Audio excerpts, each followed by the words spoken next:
दिखाई देगा, जिससे हमारा सन जो है वो चमकता रहता है। अगर हमारे सन को हम एक्सरे शीट के थ्रू देखें, तो हमारा सन कुछ इस तरह दिखाई दे रहा है। और इसी में आप एक्सप्लोजन रियलिटी में देख सकते हैं कैसे होता है। एक्सप्लोजन कहाँ हो रहा है? हाइड्रोजन और हीलियम के बीच में।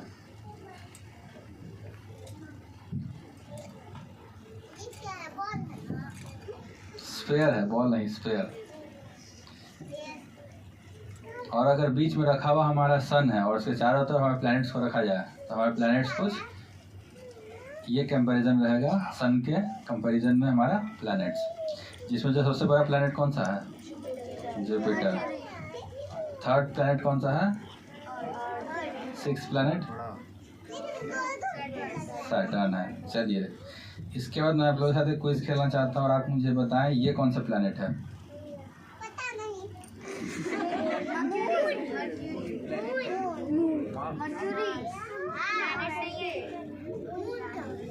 ये मर्क्यूरी है।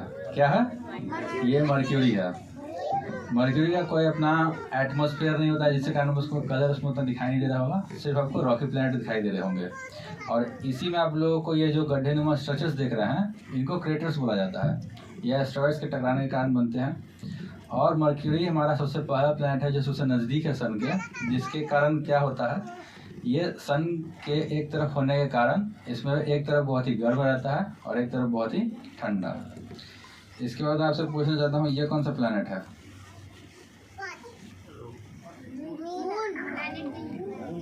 ये प्लैनेट नहीं है, ये हमारा मून है। जिसमें जो हम लोग ये अपने अर्थ से जो हम लोग पार्ट देखते हैं वो हमेशा ये पार्ट देखते हैं, जिसको मारिया हाइलैंड के नाम से जाना जाता है। और जो पार्ट अपोजिट साइड है वो है हमारा ये, जिसको लूनर हाइलैंड बोला जाता है।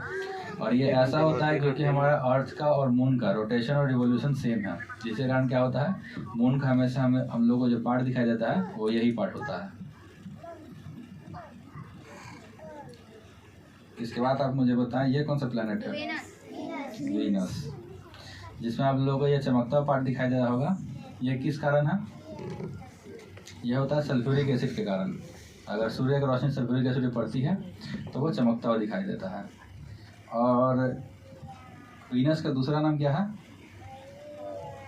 मॉर्निंग स्टार और इवनिंग स्टार और hottest planet of solar system.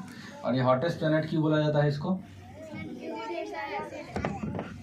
Acid नहीं है, इसका एटमॉस्फेयर में सिर्फ CO2 है।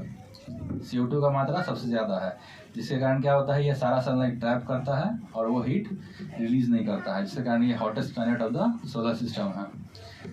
जैसे आप लोग देख सकते हैं ग्रीन हाउस इफेक्ट जिसको बोला जाता है, जिसे शिमला मिर्च उगाया जाता है।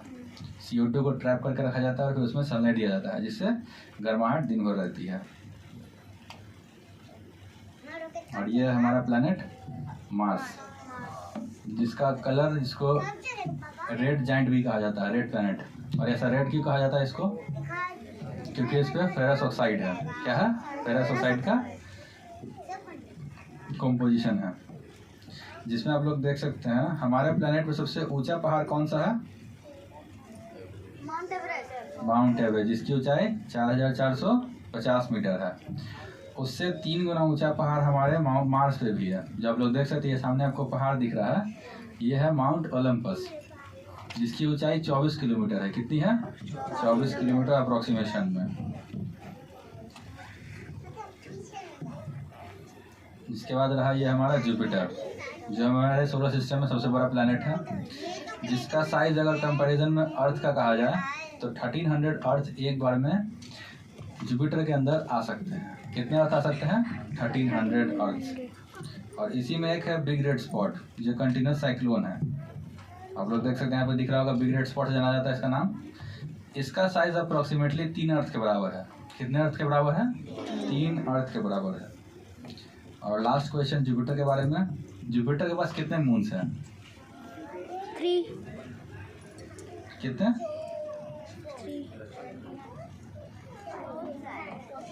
95। जुपिटर के पास कितने मून्स हैं? 95। इसके बाद मैं आपको दिखाऊं, ये है शनि ग्रह। कौन सा ग्रह है? शनि ग्रह यानी सैटर्न। जो हमारे सोलर सिस्टम का लोएस्ट डेंसिटी का प्लैनेट है, किस चीज का प्लैनेट है? लोएस्ट डेंसिटी का। यानी अगर इसको पानी में तैराया जाए सारे प्लैनेट्स को, तो सबसे पहले तैरना स्टार्ट करेगा वो कौन सा होगा?